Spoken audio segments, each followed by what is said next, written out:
Aleluia. Amém? Vamos saudar todos com a paz do Senhor Jesus. Amém. Feliz com Jesus, por oportunidade de estar na casa do Senhor. Quero agradecer que Deus usou a vida do pastor Eduardo para confirmar a palavra do Senhor, né? Estava combinando com a bispa que depois que ela vai ministrar antes de mim, porque a confirmação, né? A gente confirma a palavra dos outros, aí isso não vai. Só está dando a bênção apostólica, né? Mas o Senhor tem algo para falar nesta noite também da palavra dele, né? Então vamos lá na nossa Bíblia, no livro de Neemias, capítulo 1.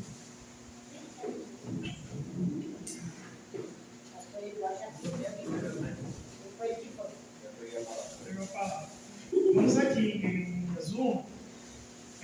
Foi impedimento para eu passar isso para o caderno e escrever algo, né, que estava sendo aqui. Estava fazendo com a minha esposa, foi algum impedimento, né, para colocar e estava correria, que agora estou trabalhando direto. Aí estava com uma outra palavra, só que não estava fluindo. Falei, Senhor, né, dá uma ajuda porque está difícil aqui, né? E aí sentei essa semana em casa, comecei a escrever e fui fluindo, né? E Deus já tinha confirmado Neemias.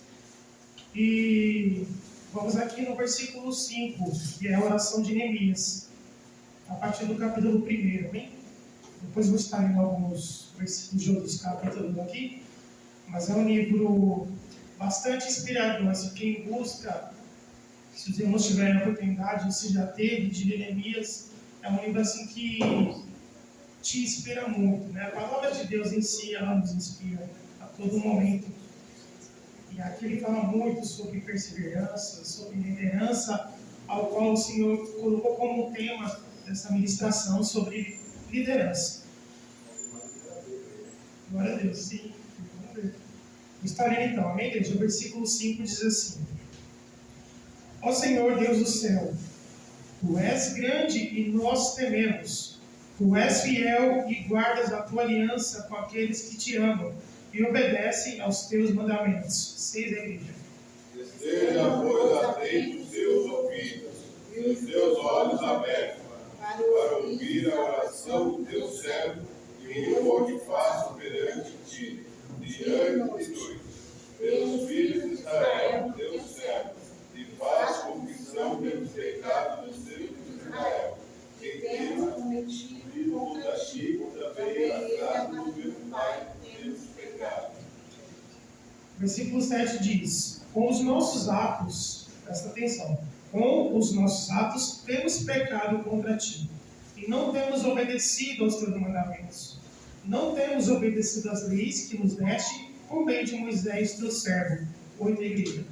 Lembra-te, pois, a palavra que ordenaste a Moisés, teu servo, dizendo: Vós devereis, eu vos disparei.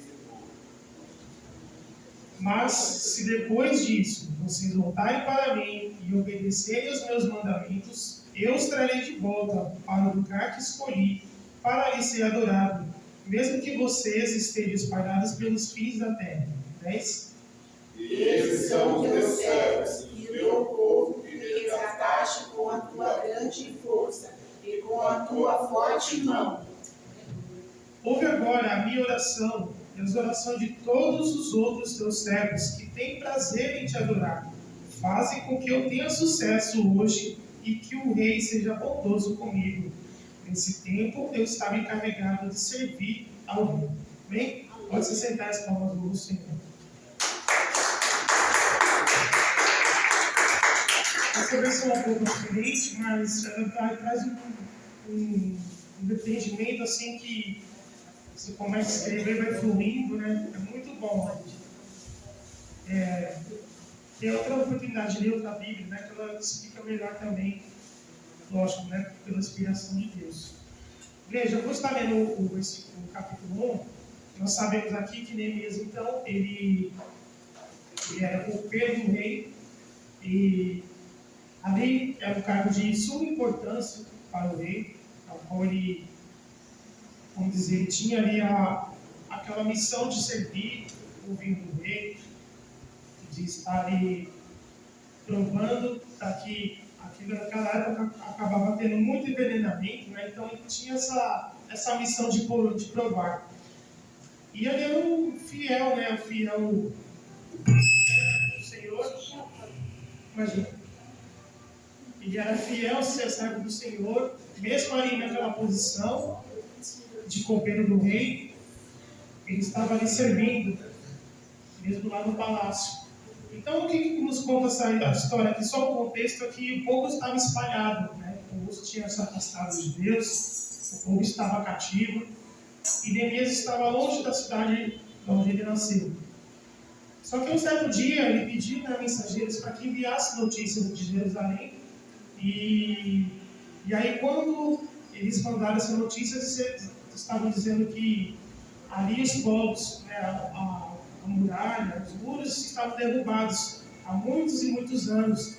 Estava a cidade totalmente devastada por isso.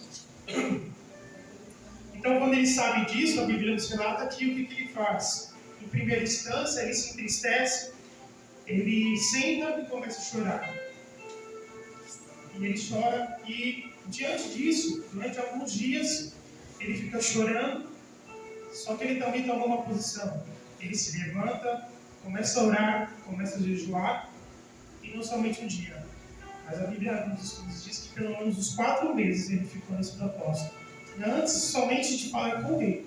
Porque ele tinha que pedir permissão para o rei, para ele poder ter essa licença dentro do palácio, para poder ir para Jerusalém, para reconstruir, né? Então, o que acontece? Diz que quando nós vamos ver no estudo que o livro todo de Neemias, ele sempre colocou Deus em primeiro lugar, sempre colocou a oração em primeiro lugar, sempre orou a cada passo que ele ia tomar, ele consultava a Deus. E na nossa vida nós temos que tomar isso para nós também, que antes de decisão de qualquer coisa nós temos que falar: Deus, o Senhor está nesse negócio? Deus, o Senhor pede, dê permissão, se é da sua vontade que eu vou fazer algo. E aqui ele nos ensina já começa nos ensinando isso. E aqui ele teve uma vida de oração. Tanto que quando ele chegou no momento ali de falar com o rei, ele percebeu a tristeza de Neemias e ele pergunta: por que estás triste? Só que antes de ele responder, ele ora novamente. É interessante que ele ora novamente, aquela oração de pensamento, e ele fala, ele pede permissão. Como eu não estaria triste, na minha cidade lá está destruída, devastada, e aí ele pede, por isso, o desejo do coração dele, que ele vá e lidere a reconstrução da Jerusalém. E aí ele pergunta, quanto tempo, a rainha estava junto, e pergunta: quanto tempo você vai permanecer lá? Ou seja, porque é só por um período, ele tinha que retornar para o palácio. E aí, tanto que ele pede aqui recomendações, cartas de autorização para poder ultrapassar os lugares, Aqui no versículo 7 diz que desse cartas, governadores da província do oeste, com instruções para que me deixasse passar até a região de Judá. Aí então, no capítulo 2, ele diz que ele chegou a Jerusalém, tendo essa aprovação do rei. Só que, diante disso, antes dele tomar qualquer decisão, ele vai espiar a terra, ele vai espiar como é que estava aquela situação. No versículo 11 ele diz aqui: eu cheguei a Jerusalém e durante 3 dias não contei a ninguém o que pensava fazer pela cidade, de acordo com o que Deus havia posto no meu coração. E aquilo que nos ensina aqui, o que Deus colocar no seu coração, nem sempre outras pessoas precisam saber. Outras pessoas não precisam saber o que Deus colocou. Se você está com algum sentido, algum desejo que você quer fazer, alguma obra que você quer fazer, nem todo mundo vai ter a mesma afiação que você, de poder entender. Então, o que ele fez? Ele observou a terra durante 3 dias, só que não falou nada a ninguém. Eu creio que ninguém sabia que ele estava ali, só aquele pessoal que estava junto com ele. Então, isso nos ensina que, quando fala que nós temos que orar em secreto, nós temos que orar, fechar a porta no seu quarto e orar na parte que está em secreto, é porque só ele e você. Só ele e você precisa entender, só ele e você precisa saber. Porque ele colocou no teu coração, e assim, só se ele permitir você fala para alguém. Porque tem muitas pessoas que não têm essa ligação, essa mesma afiação que você para poder entender. Glória a Deus. Então, o que o Senhor colocou no meu coração sobre esse tema é sobre a liderança de Neemias. Temos aqui vários exemplos de líderes, principalmente o nosso Senhor Jesus, como o nosso maior líder, mas aqui ele teve uma liderança de exemplo, né? Porque se nós observarmos uma oração que ele fez, ele não estava orando somente para o povo, para perdoar o pecado do povo, mas ele se incluiu também na situação. Ele se incluiu e falou assim: ouve as orações que faço dia e noite em favor dos teus servos, o povo de Israel. Eu confesso que nós, o povo de Israel, temos pecado. Os meus antepassados e eu temos pecado. Como os nossos atos, ou seja, ele não estava participando, ele estava no palácio, na zona de conforto, só que ele precisou sair da zona de conforto, que nós principalmente devemos sair da zona de conforto e ir para a luta, e ir para a obra, como foi falado aqui hoje, né? Então, esse é um exemplo de primeira instância que nós devemos ter de liderança, de você se abster de si mesmo e você se colocar à disposição do outro. Eu fiz uma anotação aqui que diz assim: líder busca sabedoria, discernimento, buscando a orientação de Deus em suas decisões, reconhece a importância de ouvir a voz de Deus e agir conforme a sua vontade. Só que através disso, ele vai fazer essa obra debaixo de oposições, porque quando nós somos levantados por Deus, o inimigo também se levanta, né? Ali vai ter uma grande oposição de Sanbalate, Tobias e Gesem. Tanto que aqui no versículo 17, no capítulo 2, já reunido o povo, ele diz assim: vejam como é difícil a nossa situação. A cidade de Jerusalém está em ruínas e os seus portões foram derrubados. Vamos construir. Novamente aqui ele se incluindo. Ele não mandou: vocês vão lá construir, eu vou ficar aqui só monitorando, só supervisionando. Mas ele falou: vamos construir de novo a muralha da cidade e acabar com essa vergonha. Então confiei a eles como Deus havia me abençoado, então contei a eles como Deus havia me abençoado e me ajudado, e também contei o que o rei tinha me dito. E eles disseram: vamos começar a reconstrução. Aleluia. E aí ele respondeu no versículo 20: o Deus do céu nos dará sucesso. Nós somos servos dele e vamos começar a construir. Glória a Deus. E aí, novamente, ele orou a Deus, pedindo direção. A liderança, ela exige coragem para enfrentar situações difíceis e tomar decisões. Lá em Josué, quando Moisés morreu, ele foi levantado, Josué foi levantado e seguiu esse legado de Moisés. Tanto que ele fala lá em Josué 1, no versículo 9,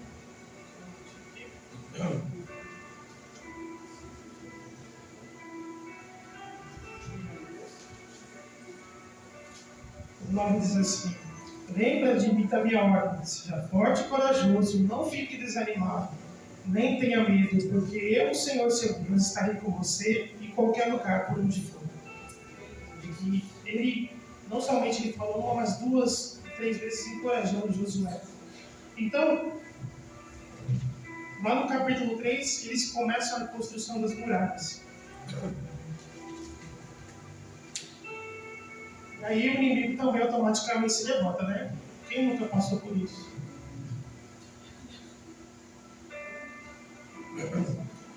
Aqui não, né? Aqui não. Jamais.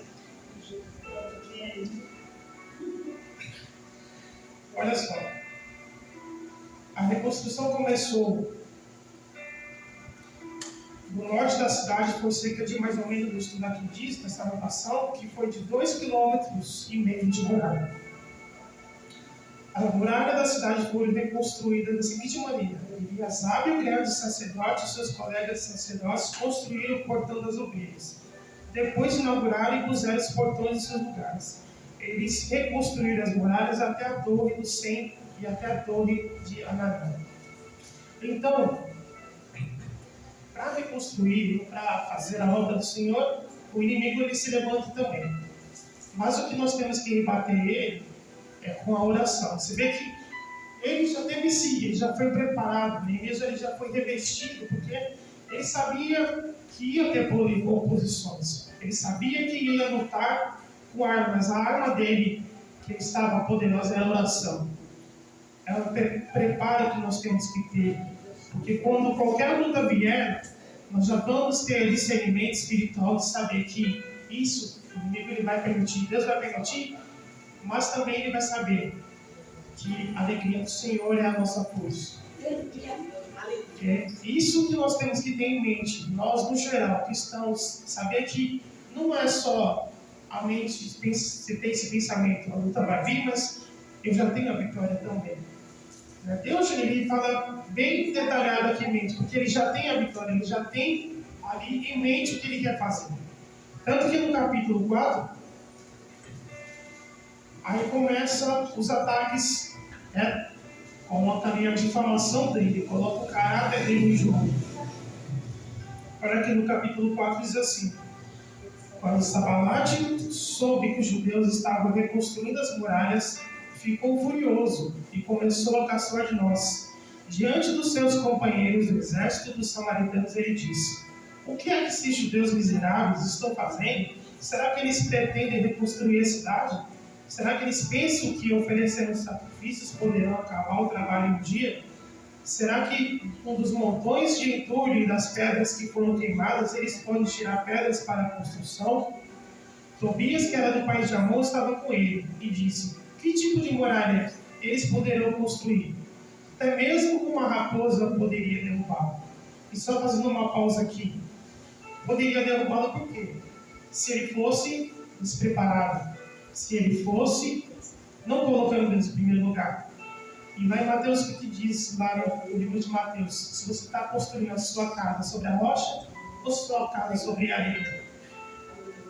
Mateus 7,14 ele diz sobre esta parábola da rocha: se nós estamos construindo na rocha que é Cristo, a nossa casa, então nós vamos vencer. Mas se nós, qualquer vento, como filosofia da pessoa, qualquer vento contrário, se ela estiver construída na areia, a derrota vai ser inevitável, a casa vai cair. Não tem como sustentar algo que começou errado. Tudo tem que começar da maneira certa para terminar certo. Se você começar da maneira errada, sem direção de Deus, sem oração, sem jejum, não tem como os seus planos serem sucedidos. E aí, ele novamente, no capítulo 4, ele orou, dizendo: ó nosso Deus, escuta como eles caçam de nós. A obra do Senhor, muitas das vezes, vão olhar para você, vão rir de você, vão caçar de você, falar que você chegou aqui e você já está fazendo algo, só que ninguém estava fazendo. Mas quando como você começou a levantar, foi levantado para fazer, aí vão se levantar também. Olha que diz: que tudo que eles têm sejam roubados e que eles sejam levados prisioneiros para uma terra estrangeira. Não perdoes o mal que eles fazem, e não esqueça os seus pecados, pois insultaram a nós que estamos construindo. Então continuamos a reconstruir as muralhas, e logo ele já estava na metade da sua altura total, porque o povo estava animado para trabalhar. E sabe por que o povo estava animado? Porque tinha uma liderança que estava ali junto com eles. Estava ali debaixo de um líder que estava acompanhando. Eu falei: vamos junto, estamos aqui, segura aqui na minha mão e vamos reconstruir as muralhas. Vamos restaurar a nossa família, vamos restaurar essa cidade que foi motivo de vergonha para muitos, mas estamos aqui, debaixo da direção de Deus, para reconstruir essa cidade que um dia foi vergonha. Mas hoje estamos aqui reconstruindo, restaurando né, a vida de vocês. Creio que ele estava ali toda hora, dando aquela injeção de ânimo para eles.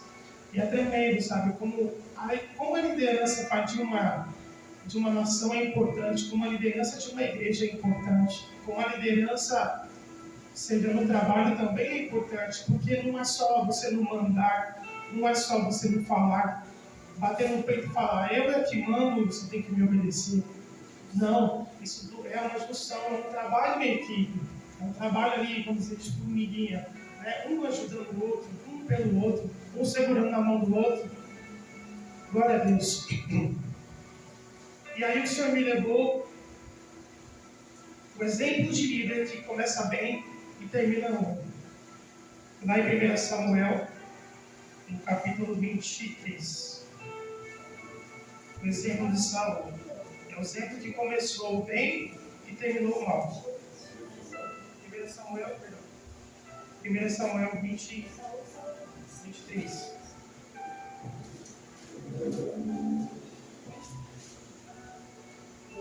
Só um momento. Não tá ligando aí.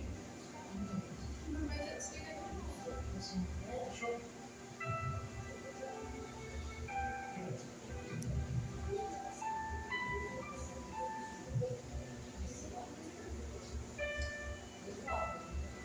Essa passagem Deus me deu na quarta-feira, quando nós tivemos, cada um teve uma oportunidade de trazer uma palavra, e comecei a ler, e aqui Davi ele teve duas oportunidades para acabar com a vida de Samuel, só que mesmo assim ele não fez. Ele respeitou a liderança, mesmo não... Isso, desculpa, Saul. Ele respeitou a liderança que estava ali por ele, mesmo Saul tomando decisões que não era para fazer. Mesmo ele tomando decisões que sem a direção de Deus, porque ele começou bem, só que ele deixou que a soberba, a arrogância, né? Primeiro ele glorificou a Deus pelas guerras vencidas, mas com o passar do tempo, o seu ego foi enchendo, a sua soberba foi enchendo, que ele chegou no momento que ele tinha a autoconfiança dele, aquela coisa de se autopromover, mas colocar Deus em segundo plano. E o fim foi inevitável, mas nós sabemos a história. Porque a gente pode começar bem, mas se nós não vigiarmos, tudo pode ir por água abaixo.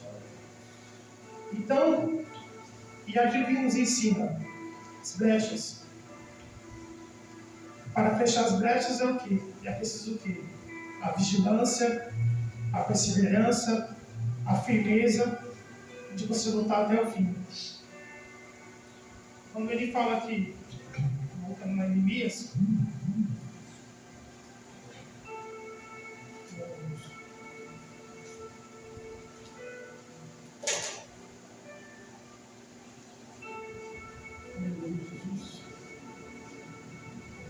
e aí ele começa essa reconstrução de fechar os muros, de levantar os muros, de fechar as brechas.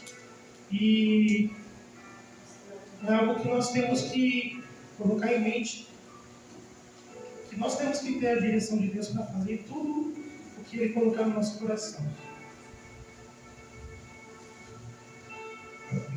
Aí olha só, no capítulo 6. Os inimigos continuaram a fazer planos para prejudicá-lo. Sanbalat, Tobias, Gesem, o resto dos nossos inimigos souberam que nós havíamos terminado de reconstruir a muralha e que não havia mais brechas nela. Embora ainda não tivesse colocado os portões nos seus lugares, então Sanbalat e Gesem me mandaram recado. Eles queriam que eu fosse me encontrar com eles num dos povoados do Vale do Ono, mas a intenção deles era me fazer algum mal. Aí eu mandei mensageiros a ele dizendo o seguinte: eu estou fazendo um trabalho importante, não posso descer até aí. Ou seja, no cabeção, estou fazendo uma grande obra, portanto não posso descer. Eu não vou deixar de estar desse trabalho só para ir falar com você. Foi essa a resposta que ele deu para ele. E muitas das vezes somos tentados lá fora, no nosso ambiente de trabalho, em todos os momentos. Hoje mesmo aconteceu um fato já no trabalho. Hoje estava tendo festa na empresa. E aí, certa pessoa chegou para mim e falou: mas você não vai participar? Vem participar aqui conosco na nossa festa aqui. Um pouquinho só não vai custar nada. Você não vai morrer, não vai acontecer nada. Eu só olhei para ele e falei: eu tenho meu compromisso com Deus. Porque nós sabemos que essas reuniões, né, o que leva? E aí foi um impedimento, porque aí começou aquela chuva. Eu falei: Senhor, eu preciso chegar a tempo, né? E Deus foi cooperando tudo para o bem, para chegar para a glória de Deus aqui. Mas, eu falo assim, todo momento a gente é tentado. Só pegando o gancho que a missionária disse, essa semana eu tive oportunidade de falar com Jesus. Essa semana também iniciou um funcionário também que ele está começando na fé também. E ele falando assim que eu não precisei abrir a boca, mas ele perguntou: você é evangélico? Eu falei: sou. Aí ele começou pelo áudio, assim, como a gente estava distante, começou a me mandar uma chuva de áudios falando. Ele começou a se abrir comigo ali pelo WhatsApp. E aí Deus me foi direcionando para falar com ele. Aí ele falando assim, aqui falando para ele que a jornada cristã não é fácil, é cruz. Né? Nem tudo vai ser fácil para você, nem tudo vai ser denso, nem tudo vai ser flores. Né? E Deus foi falando, eu falei: você me desculpa, mas é isso que o Evangelho prega. Não é chave de carro, não é chave de casa, como muitos cristãos pensam, né, nas igrejas aí fora, que eu não vou citar o nome. Mas aí você, desculpa se eu estou sendo bem severo com você, e falou: não, mas você está certo, é isso mesmo. Sabe? O Evangelho é isso. E eu preciso voltar para o meu caminho, porque ele não desceu as águas ainda. Ele teve uma decepção no casamento dele, a família se separou, foi muitas coisas que aconteceu, aí ele voltou a fazer coisas que fazia no mundo. Só que ele falou para mim: eu quero sim, justamente eu estou aqui nesse trabalho porque foi propósito de Deus, porque eu queria servir ao Senhor. Eu falei: glória a Deus, mas continue perseverando, porque as tentações vão vir. Vão querer te apontar, vão querer falar mal de você, mas quem escolheu foi Deus. Então é isso que nós temos. Nós temos que ser essa carta viva lá fora, para mostrar o vídeo para as pessoas. Saber que o Evangelho ele pode ser difícil, mas com Deus é a nossa força. Glória a Deus. Não devemos ser aquele tipo de líder que faz o que bem quer, mas com a direção de Deus. Você tem que trazer as pessoas para você e não espalhar, não afastar de você. Você tem que animá-las, você tem que trazê-las para consigo, juntamente com Deus, que tudo vai bem. Aí no capítulo 6, novamente os inimigos fazem ameaça. E isso, ele continuando a fazer a reconstrução. Só voltando aqui, ele mandou essa resposta 4 vezes. Ou seja, o inimigo ele é insistente. Ele é insistente. Então, não uma nem duas, pelo menos 4 vezes. E ele respondeu a mesma coisa: estou trabalhando, não posso descer até aí. Estou fazendo uma grande obra. Aí, não contente com isso, ele faz pela 5ª vez. Só que o que acontece? Ele expõe ele em público. Tanto que a Bíblia diz que ele faz uma carta aberta. A carta aberta significa uma leitura em público, para todo mundo que está ali tomar conhecimento. Ou seja, não obstante o que ele estava fazendo com ele, ele quis espalhar para as pessoas. Mas espalhar o quê? Falsos testemunhos. Espalhar para as pessoas coisas inventadas que não era o que ele estava fazendo. O inimigo quer isso, ele quer usar pessoas para sujar o nosso caráter. Para usar pessoas para poder nos desmoralizar. Mas ele foi perseverante. Neemias ele foi perseverante o tempo todo. Porque assim como a Bíblia diz que sujeitai-vos, pois perante a Deus existia o diabo e ele fugirá de vós. Então, ele diz aqui a resposta dele. Nada do que você está dizendo é verdade. Foi você que inventou tudo isso. O que eles queriam era nos meter medo para não continuarmos o trabalho. Agora, ó Deus, aumenta as minhas forças. O Senhor está nos dando força hoje, igreja. Nessa época, Semaías, filho de Gedalias, neto de Metabel, estava proibido de sair de casa. E por isso, visitar, ele me disse: nós dois precisamos nos esconder juntos ao lugar santo do templo e vamos fechar as portas, porque eles virão matar você. Sim, qualquer noite deles, eles virão matá-lo. Aí isso respondi: eu não sou do tipo de homem que foge e se esconde. Você pensa que eu tentaria salvar minha vida me escondendo no templo? Eu não vou fazer isso de jeito nenhum. Ou seja, em nenhum momento ele fugiu. Em nenhum momento, porque ele sabia que ele estava debaixo de oposição. Mas ele colocou Deus na frente e o seu objetivo foi concretizado. E aí, os muros eles foram construídos, foram terminados em 52 dias. Sabe o que é o mais interessante que eu estava ali agora e me chamou a atenção? Que ele começou na obra no mesmo lugar onde terminou. Que ele diz aqui, no capítulo 2.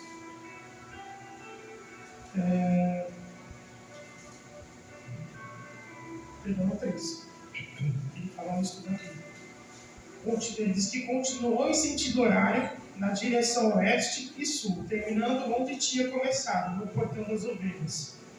Sabe por quê? Glória a Deus. No lugar que você está passando hoje, a devastação, você vai terminar no mesmo lugar, com um cântico de vitória.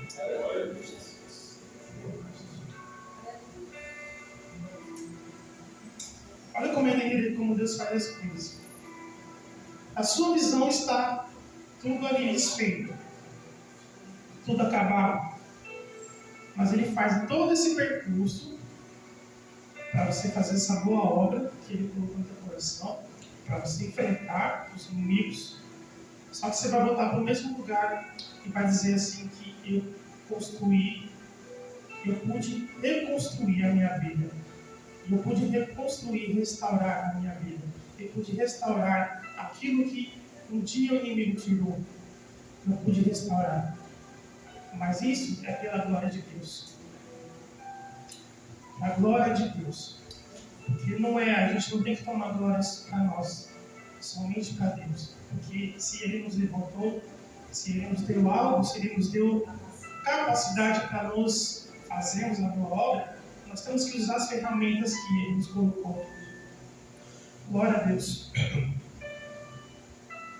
E é interessante que, se percebemos, o inimigo ele ataca quem primeiro. Ele atacou primeiro a cabeça, que é o líder. Porque ele sabe que automaticamente, pegando o líder, os demais também não teriam ali. Mas ele colocou no coração dele que eu estou fazendo uma grande obra. Eu não posso descer.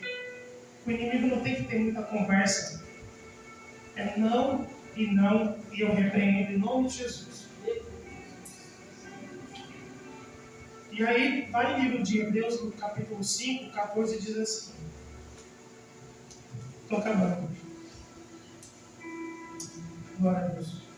Hebreus, capítulo 5, versículo 14.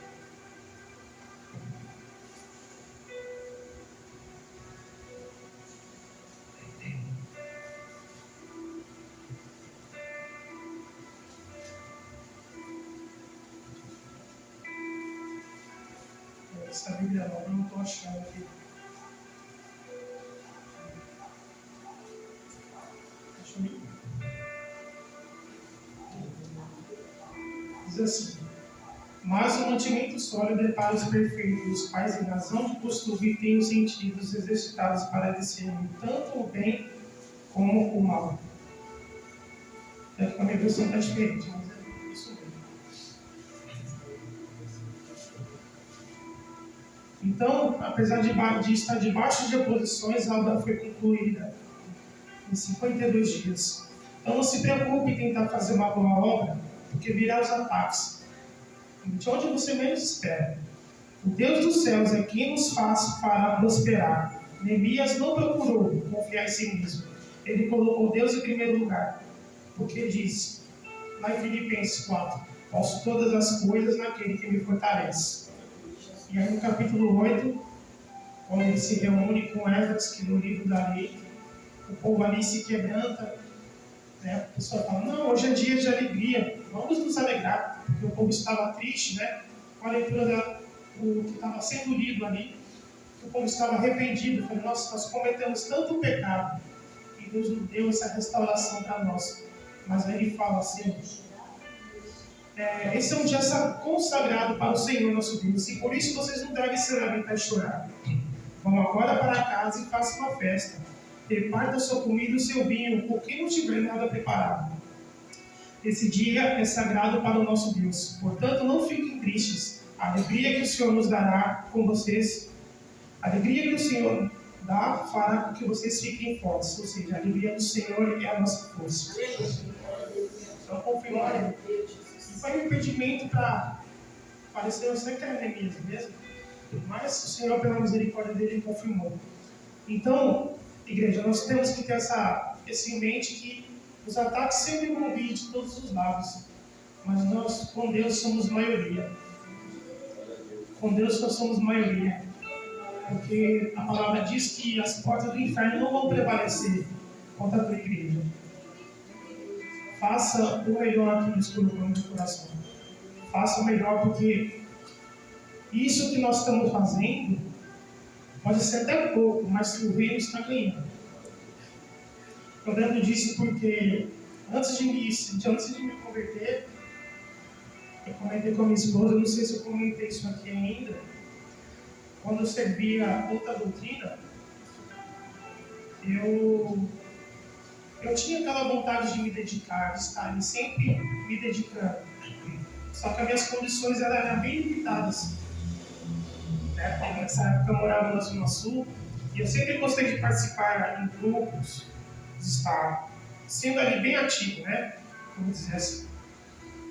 E nessa época que eu entrei em determinado grupo, tinha muitos ensaios e não era próximo de casa, era longe. Foi nessa época, acho que nem tinha o bilhete único ainda, eu usava passe para poder pegar ônibus. Só um pouquinho, né? Nessa época a gente estava começando ainda a circular o bilhete e eu não tinha ainda acesso. E as condições eram bem difíceis nessa época. Só que eu fiquei sentado ali falando, nossa, mas eu ia fazer tudo isso. Eu ia tocar instrumento para o homem, eu ia cantar para o homem, para receber aplausos depois. E um dia o Senhor, logo depois que eu me converti, falou, mas é minha obra. Ele me fez lembrar isso. Quando eu lembrei disso, meu coração assim, ele queimou dentro de mim. Eu fazia tanta coisa, né? Estou contando isso para edificar a igreja. A gente fazia tanta coisa lá fora, que não tinha valia, e para o reino de Deus a gente faz pouco. Por que a gente faz tão pouco? Né? Quando a igreja mudou para cá, muitas pessoas deixaram de vir por causa da distância. Mas olha, eu pegaria e eu ia para participar de coisas distantes. Eu ia para a Zona Leste, para a Zona Norte, para lugares distantes que eu nunca pisei meus pés lá. Só que eu ia com aquela boa vontade, né? Não que na obra de Deus não tinha boa vontade, mas o Senhor, Ele fez trazer essa lembrança que, para Deus, a gente fazendo, a gente não precisa receber algo em troca, porque Ele mesmo faz por nós. Porque as bênçãos nós não precisamos correr delas, elas que correm das nós. Então, para hoje, a honra e a glória do Senhor, né? Deus me abençoou para o veículo, e hoje eu tenho assim, fala, Senhor, é teu, é para a tua obra. Sabe, porque muitas das vezes não dispomos fazer e fazemos de qualquer maneira, né? E para Deus não precisa ser de qualquer maneira, tem que ser por excelência. Independente da distância, independente de como você esteja hoje, se dispõe para o reino, se dispõe para Ele, fazer o melhor para Ele, porque Ele fará o melhor para você, fará muito mais para você. Amém, igreja? Só até aqui, eu agradeço a oportunidade e as palavras do Senhor. Amém?